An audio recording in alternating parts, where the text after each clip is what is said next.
Hello, everyone. Welcome back to Design and Dialogue. I'm Glenn Adamson, and I'm here with Stephen Burks, co-host. Hey there, Stephen.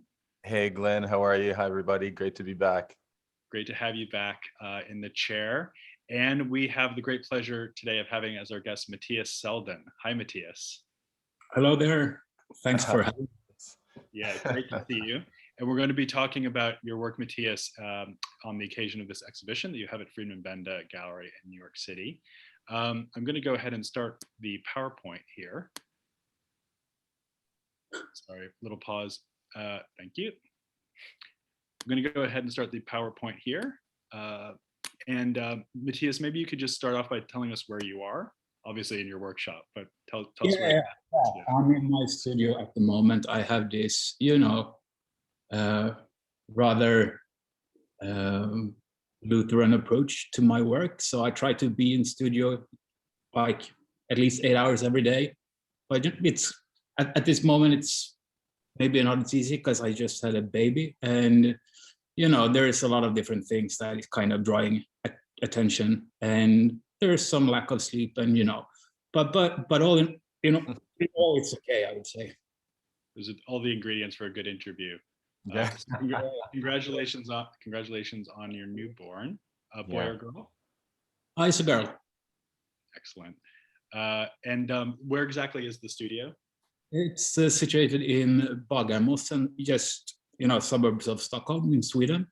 Yeah. It's a part of a bigger, old industrial building, and I'm sharing this studio space with, I don't know, maybe 8 or 9 other artists and designers, like a bit different disciplines. But it's great. I don't know if, I don't know if I would like to have a studio on my own. It's so rewarding having other people around, sharing thoughts, and just having someone to talk with over lunch or a cup of coffee, and then go back to your workflow. Yeah, creating in community. Exactly. Mm-hmm. Well, let's go to the beginnings. This is about as good a primal originary object as I've ever seen. This is really DNA. I actually hadn't seen it until we were putting together this this PowerPoint. So can you just take us right back to the start, how you got involved with design and what this T-shaped object has to do with that story? Oh, wow. Yeah. If we should talk about that object, I think there's some kind of interest, the time we're living in at the moment. It's very, I don't know, you easily get a feeling that it's very digital and superficial, and and I think that I was kind of starting to get kind of interested in the primal and the vernacular, and kind of a very basic approach to design and art, maybe. And somehow I got interested in using these very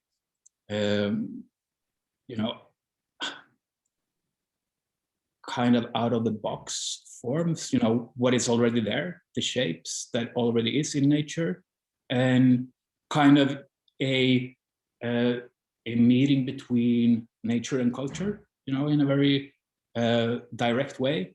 So I think that's kind of where I started out. But then I think this is for me personally, but I think for a lot of people that maybe you need this kind of, ideas at an early stage of your processes, then you better just, put it away and keep on going with your work instead. But you need this kind of investigations to maybe start to think with your hands, and making like small objects, they become kind of like, small tokens that I can maybe, it's hard. They have a certain kind of energy that I can kind of bring them out, look at them, and see that there's something there that might be able to build on, if it makes sense. Yeah. I easily lose myself in these long arguments because I never know where I'm going. So that's the whole point, right? Glenn, I'd love to give this a little bit of chronological context. Mattias, can you tell us what year this is from? This is, let me think, I think it's 2018, maybe. I would guess, so roughly 4 years ago, something. Okay. And it's, yeah, it's kind of a very early investigation in what ended up being the expression that I've been working with for a while, and also which is the expression I'm displaying at Friedman Benda. Right. You know, the thing that this piece brings across very forcefully to me is the importance of the joint as the kind of expressive unit of the work. And when you said culture and nature meeting, there's also, of course, these two natural forms meeting at an unnatural angle. So the logic of the joint as kind of, the first move of the constructor, which makes you think about like Gottfried Semper's idea of the ancient hut, the most basic forms of building. And it seems like even in these early investigations, you were placing a lot of emphasis on those ideas about junction and encounter within the work as a kind of generative strategy compositionally. And I wonder if you could just talk about the joint as a kind of central preoccupation. I think it came into the picture as also, if I'm kind of moving back maybe 4 or 5 years, thinking about design as something from where I'm coming, a feeling that it's something made more and more in front of the computer. You have these fantastic 3D programs, but when you're in this, and you can use it to your, if you're good at it, you can very much use it to your advantage in creating forms and shapes that is, very difficult to come up with otherwise.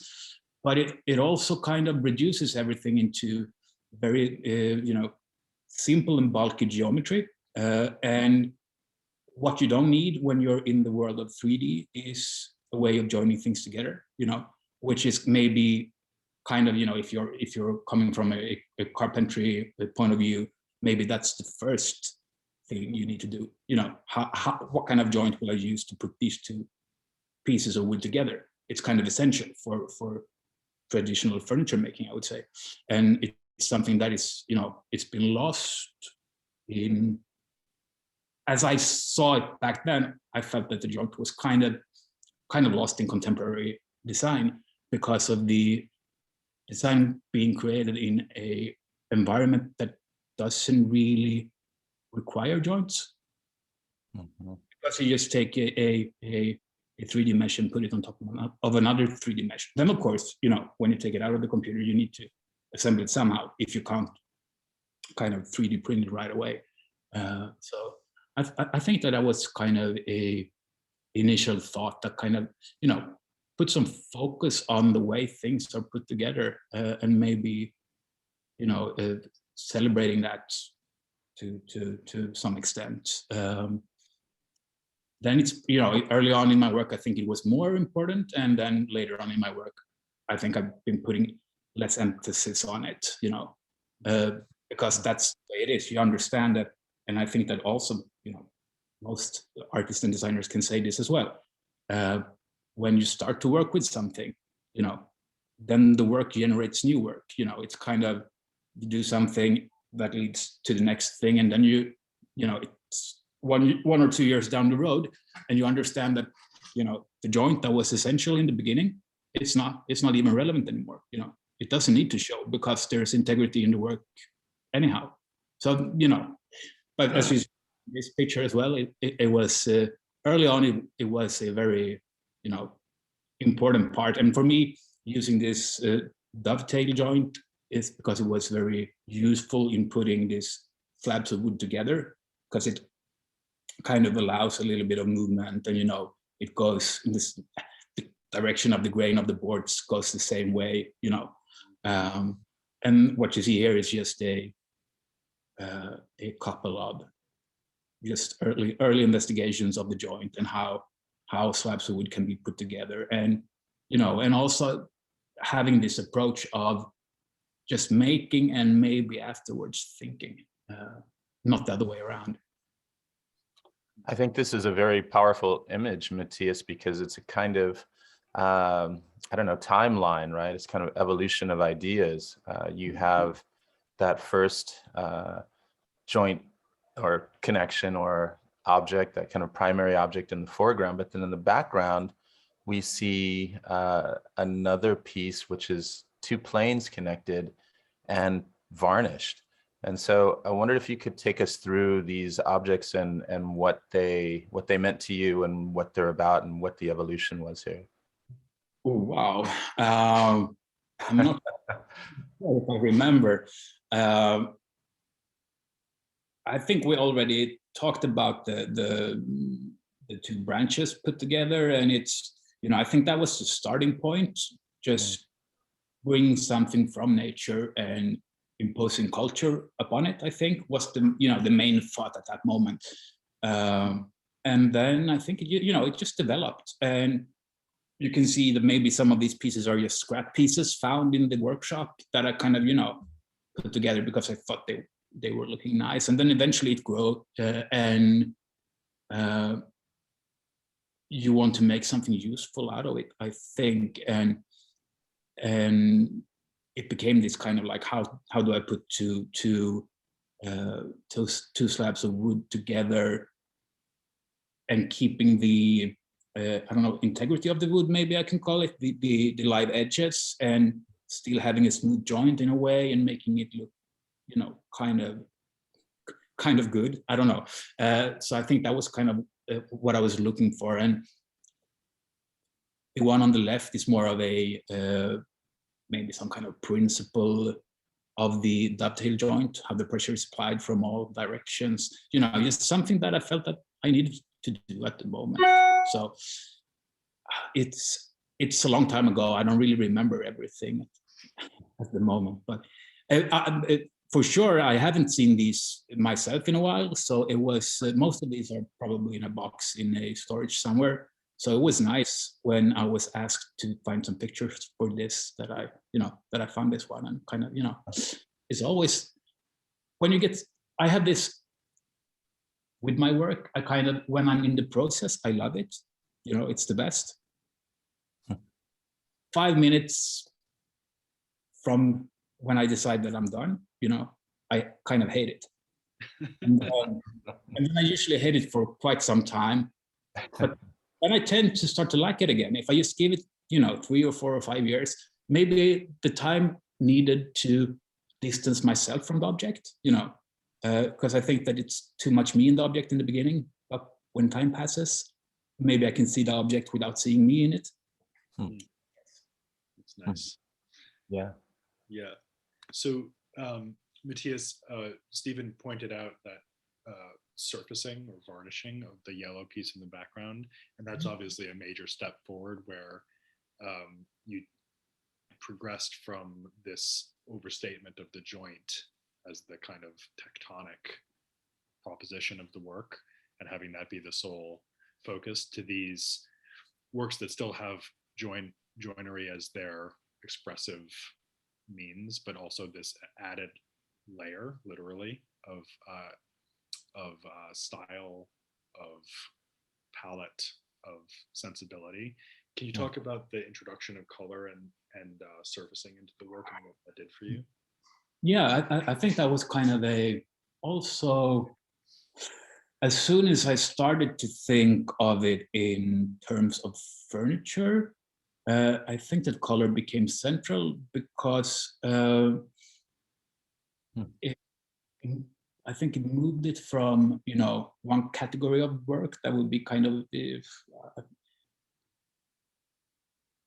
rather traditional into another category that would be more contemporary, maybe. And I think also that for me, in that, I could see the collision between, the hard monochrome surface, high gloss, and the soft, very, natural wood look, and the kind of, there was a ambiguity in that collision that I kind of like, that at first glance you couldn't really see if it was wood, it almost was maybe, it could have been casted in plastic or whatever, but I kind of like that, you know, kind of also flirting with contemporary design that is often very, you know, a lot of organic shapes carved out of styrofoam, and you know this, and you use some kind of epoxy or resin on it, and you know, and kind of commenting on that, just taking something straight out of nature, and you know, I think that was a part of it at that point. And but as I told you before, it's, you know, you have these initial thoughts that are very important at that point, but then, you know, when you start working, hopefully you get this kind of snowballing effect, and the work start to generate itself.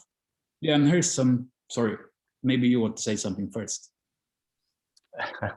Well, I was just going to say, I thought that comment about carving styrofoam and covering it in polyester resin is very interesting, as it places you in context with your contemporaries and people who are working in ways that are less derived from nature.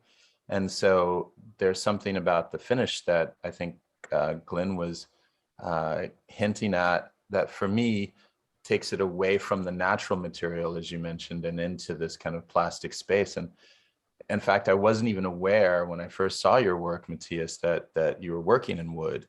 The joint was a bit of a clue, right? And so there's this relationship to the past and the history of craft that I think you're drawing from, which is quite interesting. And also the fact that you recognize yourself amongst your contemporaries, and also want to have a dialogue with that body of work as well.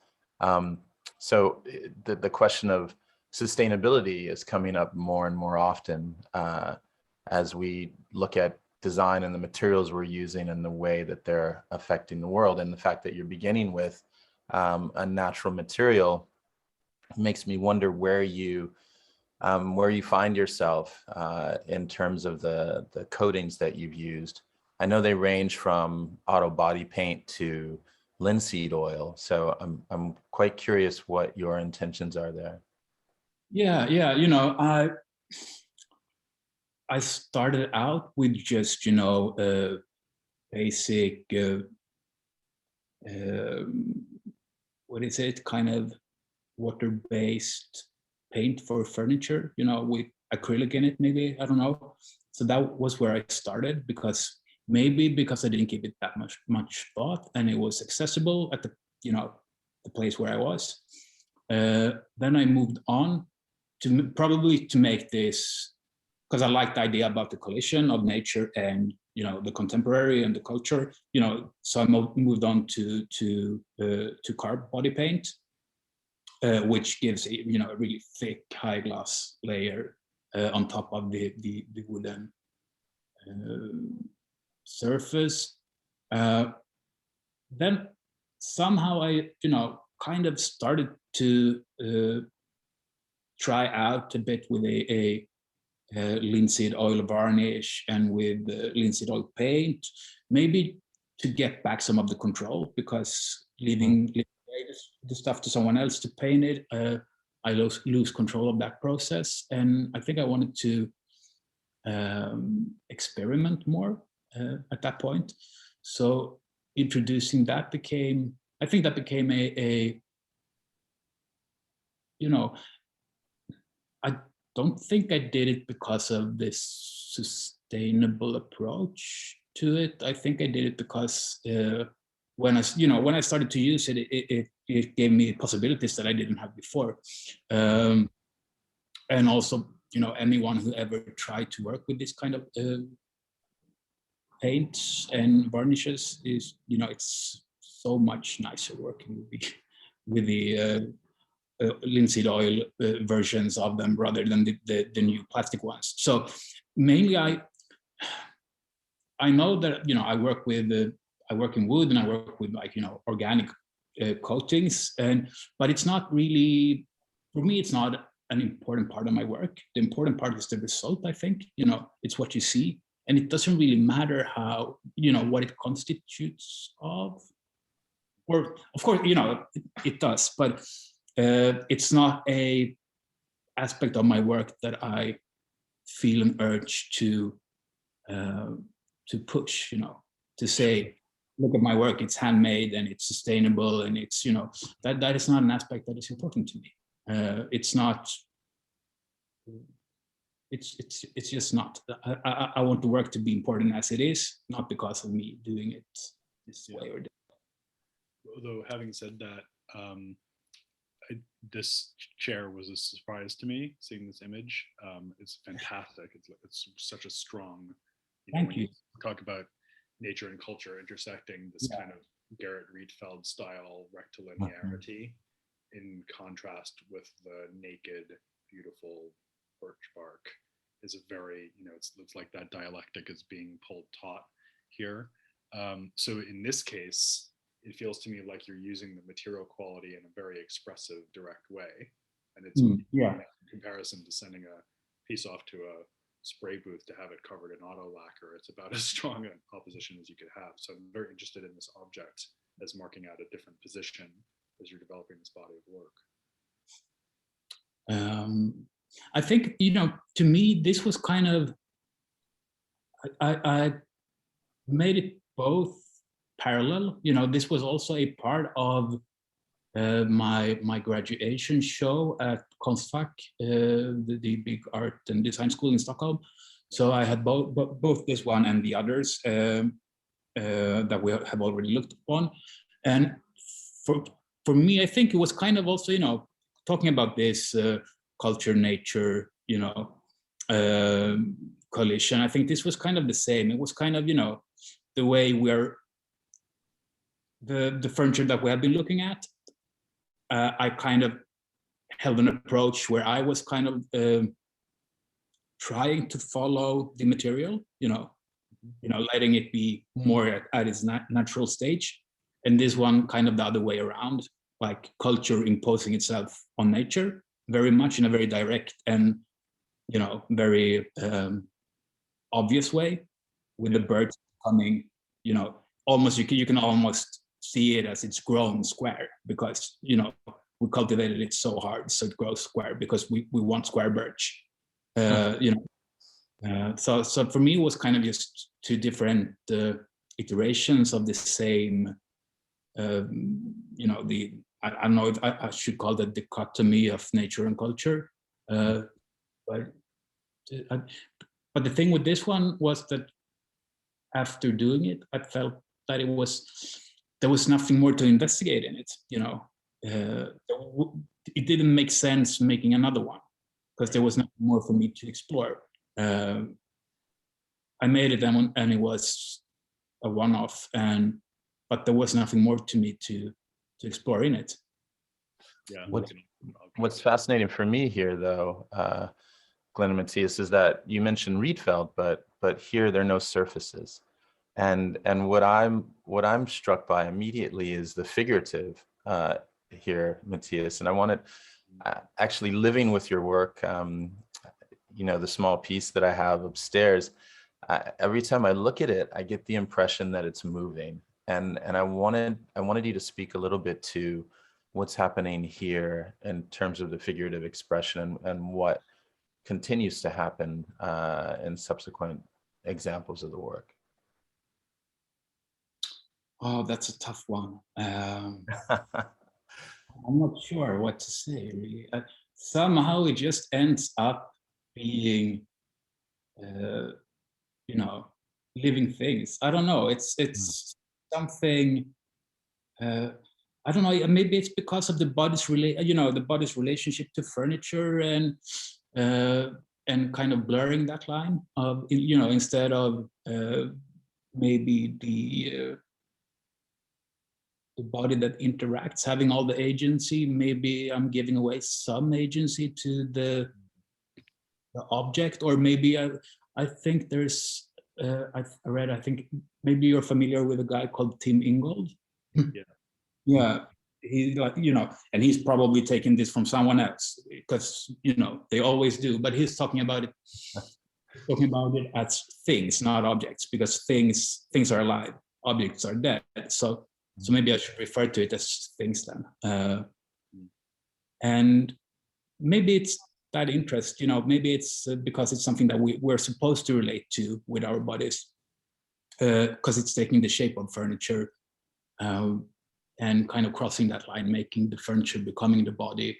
And as you see in a lot of my work, and I guess a lot of contemporary design, is that, you know, it's not the traditional function that is important. There's other qualities that you are looking for, maybe in the same way that maybe potters or textile artists have been doing for a long time. You know, you make carpets, you make vases, you make different kind of, you know, cups and things, but they're never intended to be used. They're intended for something else, and you're building on a long tradition of pottery or weaving or embroidery or something, but it becomes rather like art pieces than the object itself. You know, it's not, you're not intended to put flowers in the vase. You just, you know, So this is like it's like a diagram of a chair rather than a chair. Yeah, I would say so. Yeah, but that comes with certain, you know, certain how do you say it? When you borrow the qualities of the chair, you get certain things with that as well, you know, in the reading of the object, I guess. So Sure. to get back to these questions about figuration and stance in the work, when we look at some of the more recent pieces, Yeah. I think it'd be nice to just talk a little bit about your studio space for a minute, and that's what this building is, I understand. Yeah, yes, exactly, and it's you know, it's rather close to where I live. It's a great space, and we've been here for maybe 3 years now. Me and some friends that got the lease on, you know, it's just on one floor, and in this space, it's also, you know, a sheet metal working company, a guy that makes kombucha, a guy that sells, you know, these kind of cargo bikes, and a bike repairsman, and, you know, another art studio, and someone who's working with sound, and there's a band, and, you know, this kind of spaces that are so much needed for culture to develop anywhere. But there are, I can imagine that New York is no better than Stockholm. You know, these places are getting scarce, and, you know, it's the ground where it stands is too valuable to, you know, to not build property on it, that you could, you know, lease to a real company, or making housing or something.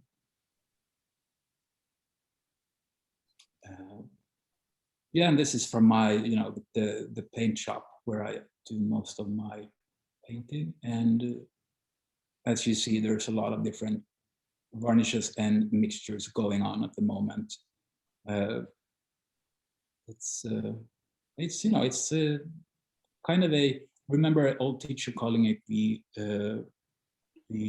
color kitchen. And, you know, when you look at these kind of pictures, you kind of understand why. It's so interesting that the work, although it's very strongly embedded in design language and design trajectory, it actually arises out of a sort of meeting of the trajectories of painting and sculpture, in fact. And, you know, a lot of the physical infrastructure that you're working with is very similar to what somebody who's you know, making oil paintings or totally other kind of work might have in their studio. I find that a very interesting aspect of contemporary design and practice, that it sort of borrows and synthesizes the technical repertoire of these other disciplines as a way of realizing its intentions. But it does seem like a beautiful space to work in, which might be a kind of primary consideration, to sort of be in an environment that is aesthetically in tune with what you're seeking to produce as well. Yeah, and I'd love to know more about your process, Mattias. I know that you said that in many ways the wood is not unlike other woodworkers. The wood is telling you what it wants to be, but then you're also imposing your vision on it. can you tell us a little bit about how you're working with tools and machines, etc., how you're shaping the wood? That's it's a long story. Starting out, first pieces I made, I mainly adapted it to table saws and these kind of machines, and planing, and kind of trying to keep like 90 degrees angles at some places, and to be able to work with it on standard machines. But I kind of found out, the longer I went, that the only option for me forward was doing it more and more by hand, because that was the only way for me to really being able to create the kind of shapes that I wanted, and being able to follow, follow the wood on the kind of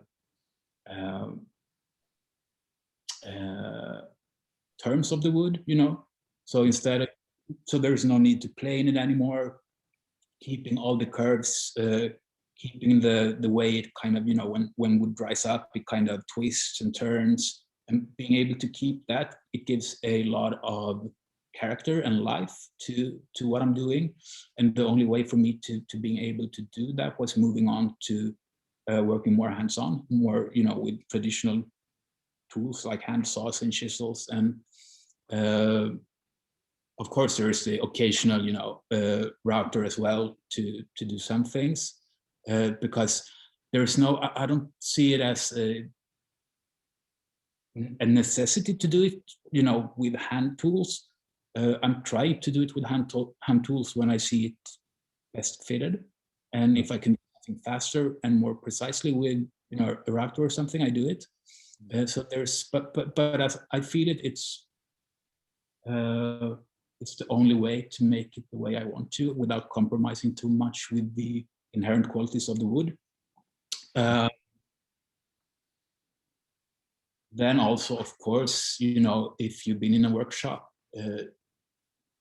sometime, that it gets, loud and dusty. And if you do this all day, every day, it's far much nicer, being at your workbench instead of being in a dusty environment. So, that's also an aspect to it that you shouldn't neglect, I think. But then my process had kind of shifted over this period of time as well. I started out very much, as you saw the early sketches, I started out kind of making the designs in beforehand, sketching, which you usually do. You kind of plan your work and you sketch out, and you think that this one has potential, and maybe you build a mock-up, or and then you go for it. But that kind of led to, me into imposing myself maybe too much on the material, because it's still very much material based.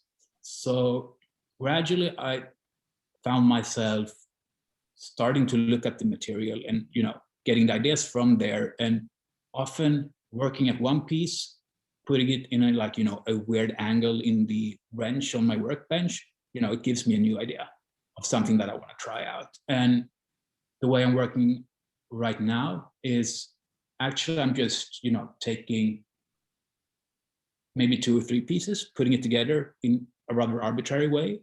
And then I put it aside, and then I take, another 2 or 3 pieces, put it together. So I kind of create a library of different half-finished objects or things that I can later stage put together, and just keep on building, because I'm kind of wanting to, as a designer or artist that kind of very much enjoys the craft bit of it, for me, it's creatively stimulating to keep kind of, not knowing too much in beforehand what I'm doing, kind of keep creativity within the process all the time, instead of kind of have a creative process where I decide what I'm doing and then, I just execute it. I kind of enjoy having it parallel all the time, take a step back, take two pieces, put it together, put it away, 2 more pieces, and then eventually I start to kind of put these on each other to see, like, what do I like? So it's kind of, doing everything scale 1-to-1 right away. And maybe it's just me also being too bad at sketching and understanding, the possibilities. Because it always strikes me that if I put together two pieces in a way that I think is nice, it's always more interesting if I turn it around. If I put it the other direction, it becomes more interesting. And I don't know why this is, because I don't know. It's just the way things are for me. That the way I expect things to be never turns out to be the most interesting. It's always more interesting if I do it another way. So I suppose there's something there, Mattias, about the operations of nature, which are so kind of endlessly unpredictable and magical to us, which perhaps is a good segue to this aside, hopefully an interesting one. We thought it would be cool to talk a little bit about Andrea Bronzi and the Domestic Animals series from the 1980s. And Stephen, I know you were particularly interested to kind of bring this into contact with Mattias's work, so maybe you could say a bit about it first. Yeah, I mean, Mattias, I was really interested in knowing your references and who might be of particular importance to you, historically speaking.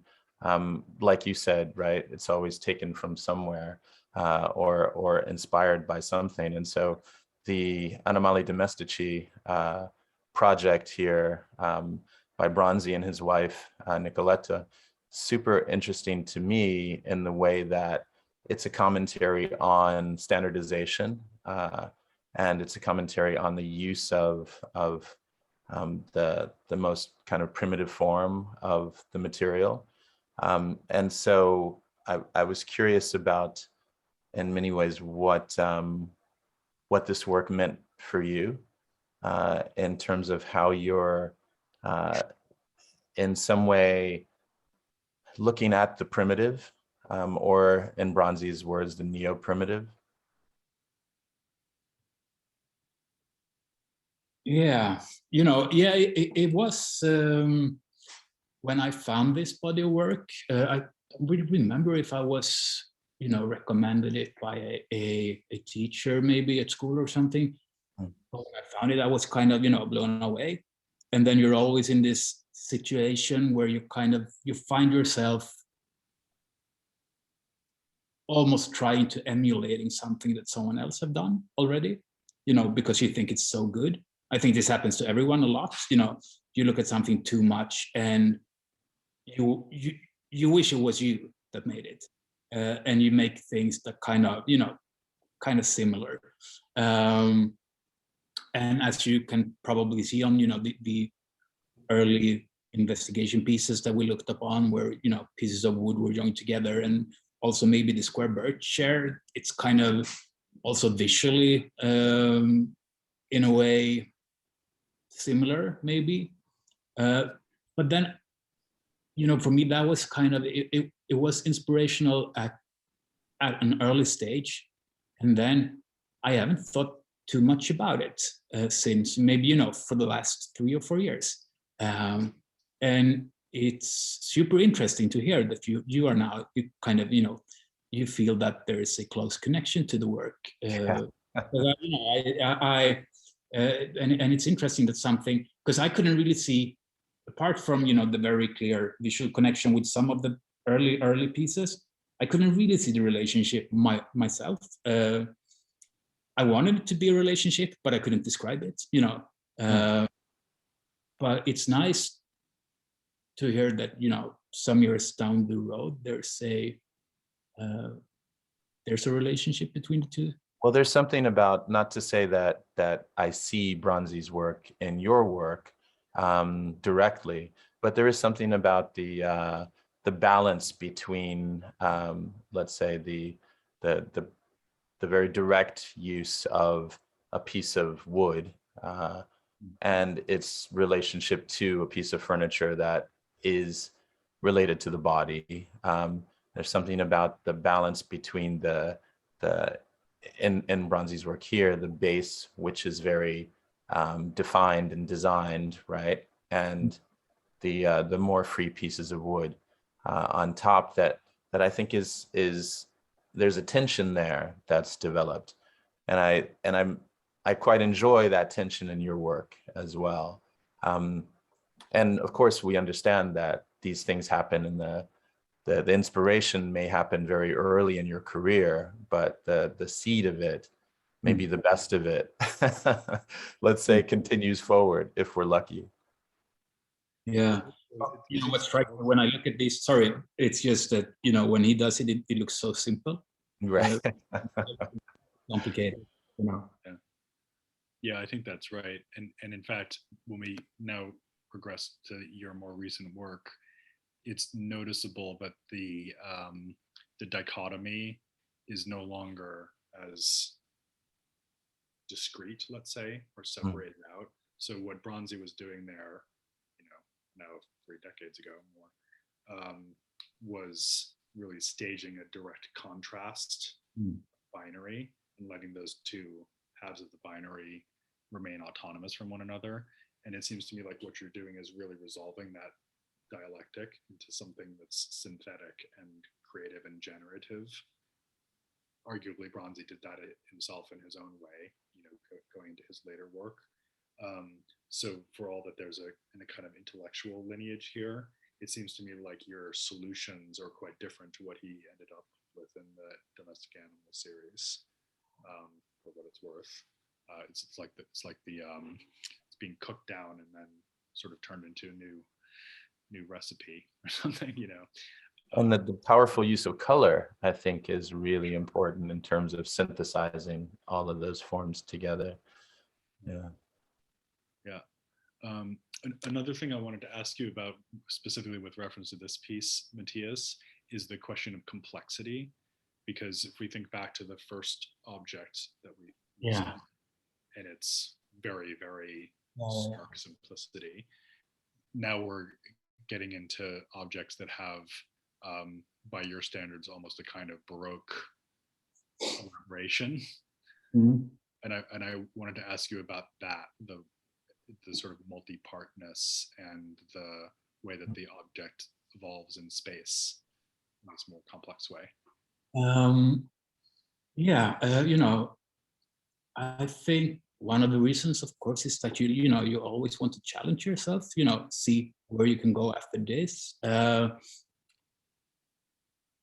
There was a point in time when I thought that I had it figured out, that this was, you know, this is how it's going to look like. It's going to be this kind of very simple typology pieces. But then, you know, you start to work and you try out things, and at least for me, as I do this because I enjoy seeing, you know, working and see what it becomes so much. Then you have to do something new all the time. You can't just reproduce the same thing. You have to move at least a little bit further every time and try something new, I think. And this one is actually kind of interesting for me on a personal level, because this was one of the first pieces where I kind of started out without really knowing where I was going. I had a very rough sketch that doesn't look at all like this one.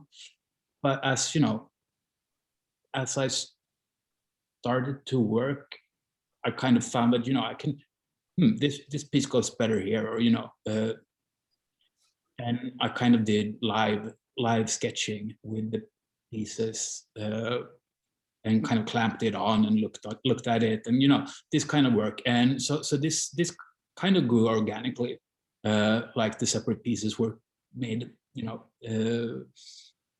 differently and then put together. And, you know, it's I think that maybe about adding the complexity, I'm not sure. It's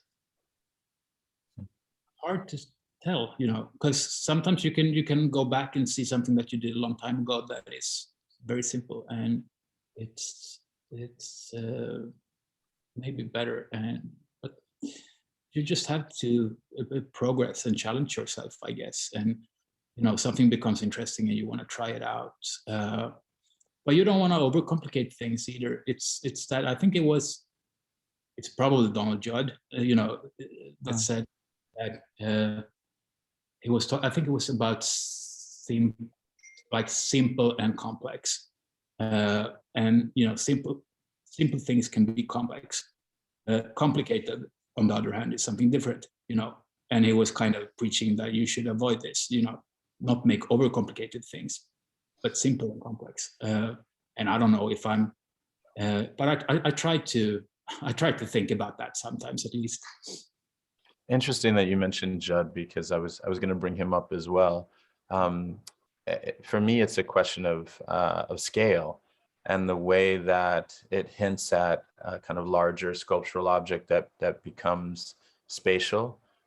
It starts to take on some type of a micro-architectural feeling for me. I can imagine, if I think of it as furniture, my mind wonders, where do I sit? How do I occupy it? If I think of it as, I don't know, a kind of shelf or platform or pedestal, then, I think about it in terms of the various heights that I might be able to use. But if I look at it overall, I'm struck by the way that it begins to kind of shape the space around it. And it brings up the question of scale for me, Mattias. I wonder, do you feel yourself moving away from the kind of singular, small object that has a direct relationship to very primitive pieces of furniture towards more interior installations and larger scale work? I'm just going to go through some other objects. We have a few to get through, so as we talk about that, it's a really great question. Stephen, I don't know at all. It's I plan. At the moment, it's it becomes what it becomes, and it just feels like I don't have a plan where I'm going at the moment. It's just I try to be in the studio as much as I can. Also, having a baby, and also wanting to have some time with the family and other things that you like to do. And when I'm in the studio, I work, and by being here, new work is created, and the direction is not. I'm not sure. If I'm becoming less and less interested in function, yes, maybe. Maybe I'm more interested in other values rather than the direct function of like in traditional meaning of something being a chair or a shelf or a table. But the scale is not maybe. If I do something big, I would like to do something small after that. It's kind of that way, moving back and forth. These are wonderful. I mean, these are really the blue chair, the bodybuilder. This one with the funny title. These are great. And it's the title introduces a new note as well, because I think anyway your work was addressing function more as a question than an answer. Like, what could this be for? And it sort of invites you to be inventive in how you would want to address yourself to the object by sitting on it or using it as a shelf, as Stephen was saying. And here you're sort of thematically turning that into almost like the germ of a short story, and really also bringing out this idea of that was present in the Bronzes project as well, that these objects are like pets or familiars, to use an older term associated with magic, that they might be inert in a literal sense, but they're animated and affective and emotive in their and imaginative. Yeah. And imaginative, exactly. Yeah. I mean, this almost has the feeling of like a kind of cauldron or magical device in some way. Like if you did the right thing to it, then a fairy tale would unfold. While it's walking. Yeah. That walking thing, we have to talk about that. And there's so many objects where it comes up. Even in these more complex pieces like this one, this image of striding across the floor and the understanding of the legs as of the pieces as being like the legs of animals or the legs of people. And I had a thought to run past you about this, which is just that one of the main things that sculptors used to think about pre-Judd, when figural sculpture was still either literally the practice or was a more significant reference, as it might have been, let's say, in the 1950s with an artist like David Smith or Anthony Caro, was they thought about stance and they thought about contrapposto, they thought about the way that weight is shifted and disposed in an asymmetrical object. And then it almost feels like that fell out of most sculpture for a long time. And then recently we've seen this tendency to engage in figuration come roaring back. I just curated a show at Friedman Benda about figurative design that's more literally figurative than yours. But it does seem to me like that whole set of sculptural issues to do with bodily comportment and gesture and stance feels very, very significant in the work. And I would love to hear you talk about that, the way you think about weight, the way you think about implied motion. Yeah, obviously it's important, but I think it's, for me, it becomes, it's about, like, functional balance of the object. It's also about a feeling of what feels right.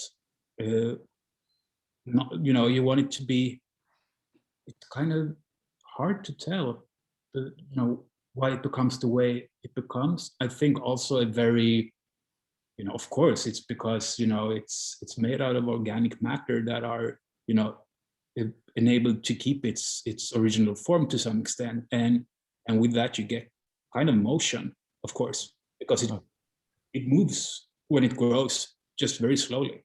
And that motion is still there, I think. And I guess that, everything organic, a tree or a human kind of, shares some things, maybe, that are easily translated, maybe. But I haven't given that kind of thought, especially not in that kind of sense, overlooking the last 100 years of sculpture, because that's not what I'm good at, probably. But it's interesting. 2,500 years of sculpture. Well, I mean, structurally speaking, you guys, I mean, there are a lot. There's this repeating form of the tripod, right? And the tripod, what necessitates the tripod is the ability to stand, the need to stand. And so, the two going forward, one going back, there's this impression of movement, but it's also quite functional, right? It's also coming from a place. The posture is necessary in order to support the piece. But I love it when it becomes a little more random, like in this work where the additional leg is offered, or it was actually that leg was actually put on. It was not in the it was not intended to be there from the beginning. When I made the lower part of this one, that extra leg was not thought about, because I was hoping it was going to be able to stand without it. It turned out so. I had to add an extra leg, and sometimes these kind of things open up new ways of working, and that is also where I'm trying to, because normally when you do carpentry work, you kind of plan it all ahead. Lay out, you do your drawings, and exactly what you're going to play and how you're going to cut it, and then assemble it. And I'm trying to move away from that as much as possible, being able to do things as I get along, as much as possible. This real-time sculptural practice reminds me very much, Glenn, of Thaddeus Mosley, in a sense, right? The way that is trying to work with the balance of the piece, which he mentioned, he cited Noguchi as quite an inspiration for that, in a sense that there is the need for balance, right? He's obviously making sculpture that has no reference to function whatsoever. But I love the way that your work is moving from the functional into the less functional, while also maintaining the need for a kind of structural integrity and balance. It's quite dynamic in that sense. Yeah. Speaking of dynamic, there's also the way that your paint jobs are now developing a kind of sophistication, and also this has always been true to some extent, but it's very clear in this detail. It's really bringing the figure and material qualities of the wood alive in this volcanic way, and the color shifts are very palpable. You know, actually, let me wait and oops, sorry. Go back to this one, which I sort of skipped, but this sort of ombre gradient that you're getting in the work feels extremely, you know, it's a sort of new feature, but it's like another kind of life or flow or fluid dynamic, a different kind of motion that's passing through the piece, that really does a lot for the quality of the materiality, it seems to me. That's something you just started introducing over the last year, correct? That sort of gradient approach. Yeah. I think it happened unintentional, kind of early on, because of the amount of pigment you put into the varnish. You know, it obviously gives, you know, how strong the color is going to be. And when you work with blue pigments, and if you have done any kind of, you know, basic color class, you know that blue and yellow becomes green.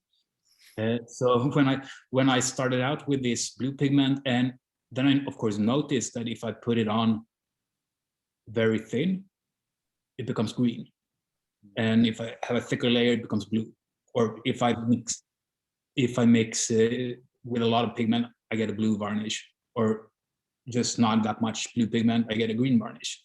So I could use the same pigment in one piece, and early on I did that, you know, and I used a blue pigmented varnish on the already painted or already varnished piece, and the blue kind of interacted with the yellowish tone of the varnished birch underneath, and you get this gradient. But later on, I started to take more control of this, as in this one, where I, you know, deliberately used red and green and yellow, and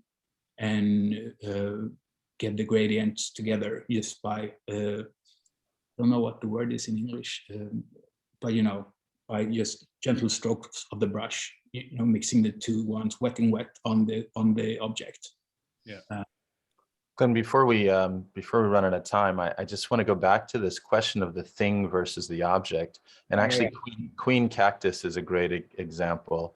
I can't help but think about you know, this idea of animism and the color, the use of the color and the use of the stance. There is this there's this real sense that the work is alive, right? That you're drawing from, Mattias. I'd love to hear you talk about that. The soul of the work seems very present to me now that I'm seeing these new objects. Yeah, I think, you know, we've been touching on that before, also in a question I think that Glenn asked, but I don't have any good answer to why I'm, you know, it just turns out that way. I have no better kind of explanation than you know, it's very much in the properties of the material I'm working with. But is it something that you believe, Mattias? Is it something, do you believe that the work has a soul, that these individual pieces are living on some level? I mean, not to get too spiritual, but I'm struck by how successful they are in kind of communicating, radiating some type of energy, let's say, right? And it is, I feel, a combination of posture and color and materiality. I think it's a very unique synthesis of all of those things. And I wonder if it's something that you personally believe in. I'd love to think that it's kind of like, is it the Beauty and the Beast? When the chandelier and the clock, as soon as I get out of the studio, they all start to move around. I love that.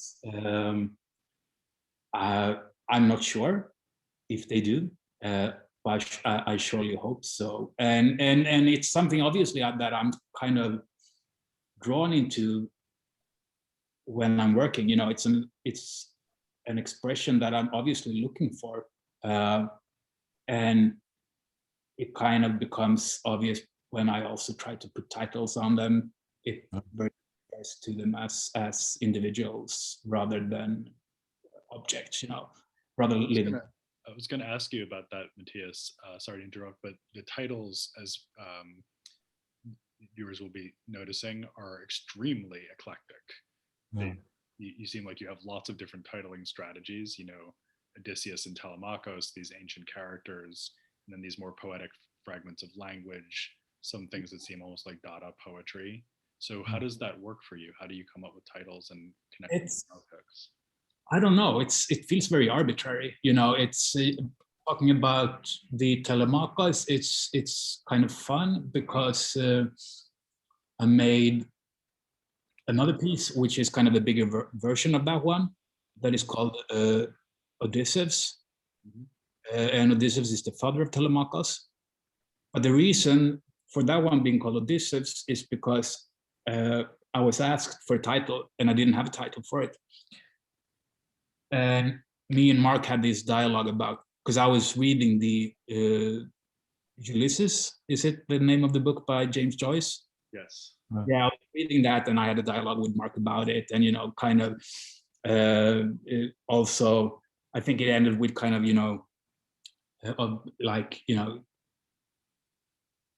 giving up. You don't have to force yourself through this if you don't, if you don't like it. We had this dialogue about it. And then when I was asked for the title, it was just sitting on, it was the first book top left in my bookshelf. And it kind of, and I was kind of like, this could be, he looks like a traveler, this guy. So it's actually from the book, he's titled from James Joyce's book. But then I thought that kind of, this little guy that looks the same, couldn't he be, the son of the book, maybe?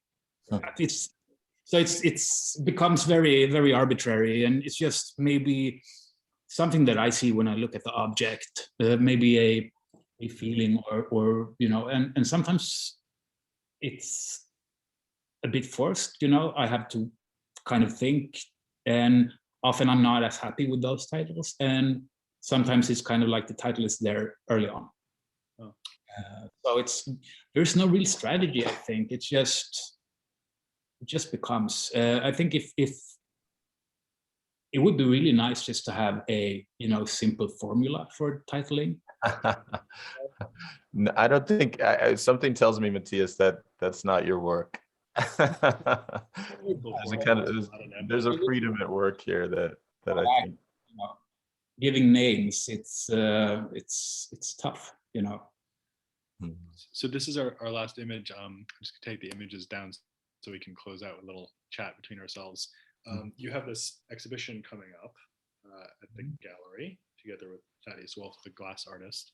And I'm wondering, this maybe will be my last question, Stephen, you might have another as well, but I'm wondering what an exhibition does for you. So when you're preparing for a gathering of the objects in another place that's not your studio, how do you find that? Is it an enjoyable process? Is it a generative process? How do you feel about it? There's mixed emotions, I would say. This time around, it's been a bit strange, a bit like, not the way I'm used to, because of the, I guess, there's after effects of the pandemic, there's war in Ukraine. It's shipping things worldwide is not super easy. So I had to kind of finish off most of my pieces like early this year. And at that point, it's a long time still until the show is gonna go on. So it's I didn't really have the feeling that I was making these things for a single moment, which is kind of normally the way I feel. You have a show coming up and you're making a body of work for that show, and you know how it's going to be, start to think about how it's going to be put together and which objects relates to each other. But it feels like my process for working now has been kind of distanced from the show, like from that context. So I guess that I will kind of start to get into that more and more now, as it's it's closing on in time. But I haven't given it that much thought, at the moment. And I think it's always been, when I make things, I'm interested, as you've seen, I'm interested in scale also. So there's always the play between, big one, small one, someone that is, extending, someone that is tall. And I think that I always see my work as a bigger body of work and not as individuals, maybe. It's kind of like a family. So being able to put it together in in the context of an exhibition is kind of, it's of course very, very nice to have that opportunity and to see how it goes together in that context. Yeah. What I often find talking to artists is that they discover a lot in the exhibition because the decontextualization of the objects and the way that they suddenly hang out together in a space is very revealing. So interesting to hear your thoughts about it. And also, with that kind of distance in time now, me sending it away, early this year, not seeing it for a while, coming over and, seeing it in a totally different context, will probably, be very, hopefully I will have, enough distance to my work to be able to see what it is, kind of, as we talked about before. I think that is very important. I find that quite often with, when you take pictures of your work, that that's the first time that me being able to see it in the kind of context that I consume everyone else's art and design, because I see it in museums, in galleries, in pictures on Instagram, but my own things, I only see them, in a mess in my studio. And the first time I kind of get a chance to say, hey, this is not that bad. It's often when I see a picture of my own object, it's strange. That's so interesting. Yeah. Stephen, do you want to take us out?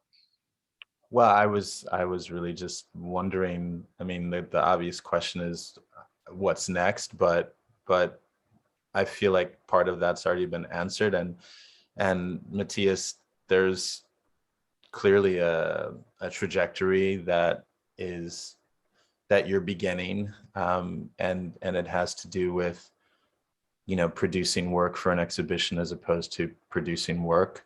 And I think you spoke to that just a little bit, and the idea of this family of creatures that you're making, leaving the studio and going out into the real world. How does it change you, and how does it change the work? And is there a separate, I don't know, how are you feeling about that? Moving into a new a new place in your career. How do you feel about that? Of course, I'm a bit scared because, I've been in kind of a bubble for a while, just being able to focus on my work and not really showing it to anyone. And so, of course, there's this, putting it out in the world and see the reaction of the public. It's a bit scary. But otherwise, I don't know, it's, we're going to have this show for the summer, and I don't know what's going to happen then after, I don't know how it will affect the way I work or what I work with. And, it's, I try to keep an open mind, it can be anything. Yeah. And hopefully I will be able to continue, I sort of had this image in my mind of those striding pieces sort of heading off into the unknown, you know, the other side of the room or out the door or down the street or who knows where. So maybe there's a little bit of self-portraiture going on there too, but I think we can all relate to it. So yeah. Mattias, this has been fantastic. Thank you so much for doing it. Really appreciate it. Look forward to seeing you in person in New York. Absolutely. Things again. Stephen, great to do this again with you. Yeah, thank you, Glenn. Thank you, Mattias. Okay, and thanks to, as always, to Friedman Benda and to Lucy for helping organize. And we'll see you at the show.